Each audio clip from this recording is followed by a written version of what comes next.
Hello friends কি খবৰ ভালে আছে নে আজি মই আকৌ এটা ৰেচিপি লৈ আপোনালোকৰ মাজলৈ আহিলো আজি বনাম ভাবিছো কঁঠালগুটিৰ লগত কচ মাছ এতিয়া মই কঁঠালগুটিখিনি ধুনীয়াকৈ গুছাই লৈছো গুছাই মেলি ৰেডি কৰি লৈছো এতিয়া মই আৰু যিসকলে কঁঠালগুটি গুছাই পাইছে তেওঁলোকে জানে যে কঁঠালগুটি খাবলৈহে ভাল কিন্তু গুছাবলৈ বহুত বেয়া নহয় জানো আপোনালোকেতো জানেই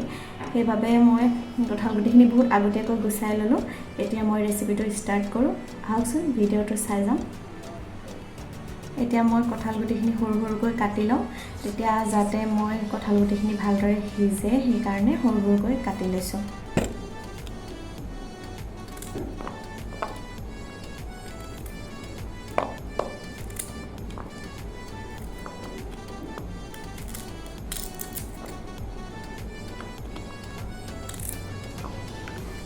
এনেদৰে কঁঠালগুটিখিনি সৰু সৰুকৈ কটা হৈ গ'ল এতিয়া মই কঁঠালগুটিখিনি এটা কুকাৰত ভৰাই দিম এটা কুকাৰতে ভৰাই দিয়াৰ পাছতে মই 1 কাপ পানী দিছোঁ আৰু লগতে অলপমান নিমখ দিছোঁ তাৰ পাছতে মই 6টা চিটি মাৰিবৰ বাবে কুকাৰটো বহাই দিছোঁ গেছত এতিয়া কুকাৰত চিটি মৰা সময়লৈকে মই মাছ কেপিচ ফ্ৰাই কৰি লওঁ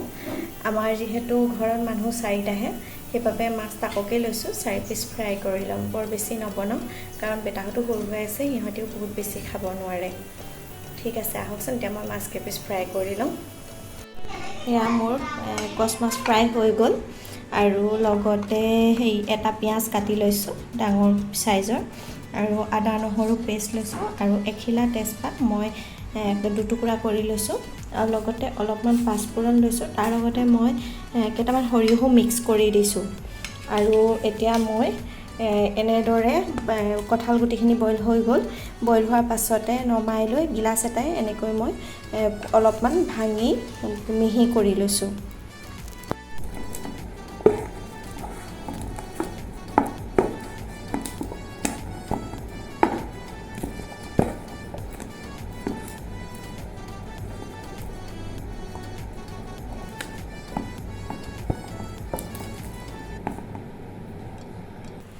এতিয়া মোৰ কঁঠালগুটিখিনি ভালদৰে কৰা হৈ গ'ল মিহি কৰা হৈ গ'ল সম্পূৰ্ণ মিহি হৈ নাযায় অলপমান গোটা হয়তো থাকিবই কাৰণ গিলাছেহে কৰিছোঁ এতিয়া আহক বাকিখিনি বনাই যাম তেল গৰম হ'বলৈ দি থৈছিলোঁ কেৰাহীত এইখিনি মই মাছ ফ্ৰাই কৰা তেলেই হয় সেইবাবে কালাৰটো এনেকুৱা লাগিছে আৰু এতিয়া মই ইয়াতে পাঁচফোৰণখিনি দি দিছোঁ পাঁচফোৰণখিনি ভাজ খাইছে ভাজ খোৱাৰ পাছতে এতিয়া মই লগতে পিঁয়াজখিনি দি দিম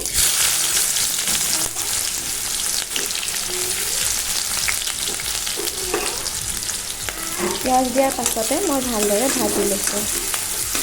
এতিয়া মই অলপ টাইমৰ বাবে পিঁয়াজখিনি এনেদৰে ভাজি লওঁ পিঁয়াজখিনি ভাজ খাইছে এতিয়া মই ইয়াতে আদা নহৰু পেষ্টখিনি দি দিছোঁ তাৰ পাছতে লগত মই তেজপাত দুখিলাও দি দিছোঁ আৰু এতিয়া মই ভালদৰে আকৌ ফ্ৰাই কৰিলোঁ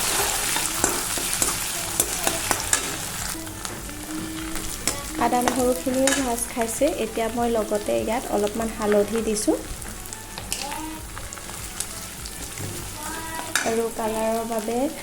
অলপমান কাশ্মীৰী মিৰ্চো দিছোঁ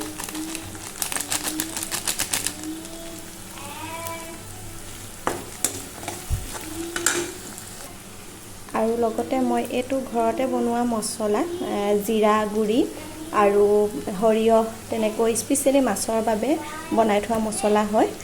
জিৰা ধনিয়া সৰিয়হ তেনেকৈ মিক্স কৰি থোৱা আছে লগতে শুকান জলকীয়া আৰু জালুকো আছে এতিয়া সেই মছলাকণো মই তেলতে দি দিছোঁ মছলাখিনি ভাজ খোৱাৰ পাছতে মই লগতে ইয়াত কঁঠালগুটিখিনিও দি দিছোঁ কঁঠালগুটিখিনি দি মই এতিয়া অলপ দেৰি এনেদৰে ফ্ৰাই কৰি লৈছোঁ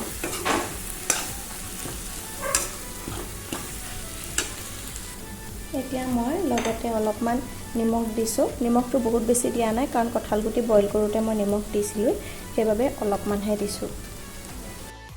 নিমখখিনি দিয়াৰ পাছত মই ভালদৰে লৰাই ল'লোঁ এতিয়া মই পানী গৰম কৰিয়ে ৰাখিছিলোঁ সেই পানীখিনি মই এতিয়া ইয়াতে দি দিম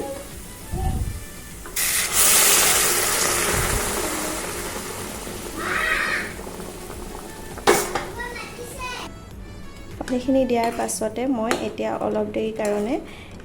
উতল আহিবলৈ ৰাখি দিছোঁ। এতিয়া উতল আহিছে জোলকণত আৰু মই এনেদৰে টেঙা ৰস অলপমান উলিয়াই থৈছিলোঁ, ইয়াৰ ওপৰতে মই টেঙা ৰসকণো দি দিছোঁ। তাৰ পাছতে অলপমান লৰাই লৈছোঁ, লৰাই টেঙাখিনি মই জোলকণৰ লগত মিক্স হ'বলৈ দিছোঁ। এতিয়া মই ইয়াতে মাছ কেইপিচ দি দিছোঁ।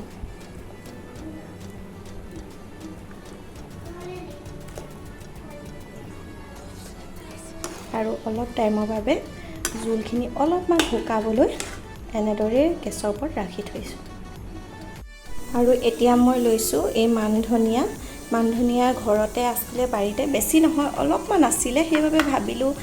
ইয়াৰে অলপমান আনি জোলতে দি দিওঁ, খাই ভাল লাগিব আৰু সোৱাদটো বিৰাট ধুনীয়া হ'ব। সেইবাবে মানধনিয়াকেইডাল এতিয়া মই ওপৰতে দি দিছোঁ। আৰু জোলকণো লৰাই চালোঁ নমাব পৰা হৈছে নেকি, নাই আৰু অলপ টাইম সিজিব লাগিব। সেইবাবে মই এনেদৰে আকৌ অলপ দেৰি উতল ৰাখিবলৈ এৰি দিলোঁ। এনেদৰে উতলি থাকিলে অলপ টাইমৰ পাছত নমাব পৰা হৈ যাব। চব্জিকণ ৰেডি হৈ গ'ল, এতিয়া নমাব পৰা হৈ গ'ল। আৰু এইখিনি এতিয়া মই এটা বাউলত চব্জিকণ ধুনীয়াকৈ নমাই দিম।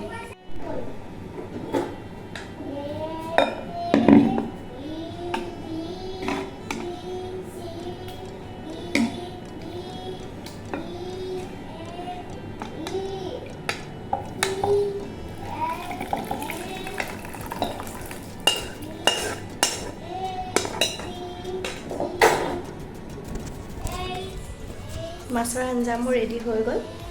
আপোনালোকে ভিডিঅ'টো শেষলৈকে চোৱাৰ বাবে ধন্যবাদ। আৰু ভিডিঅ'টো চাই কেনেকুৱা পালে কমেণ্ট বক্সত জনাব। আৰু যদিহে মোৰ চেনেলটো ছাবস্ক্ৰাইব কৰা নাই, প্লিজ ছাবস্ক্ৰাইব কৰি দিব। Thank U.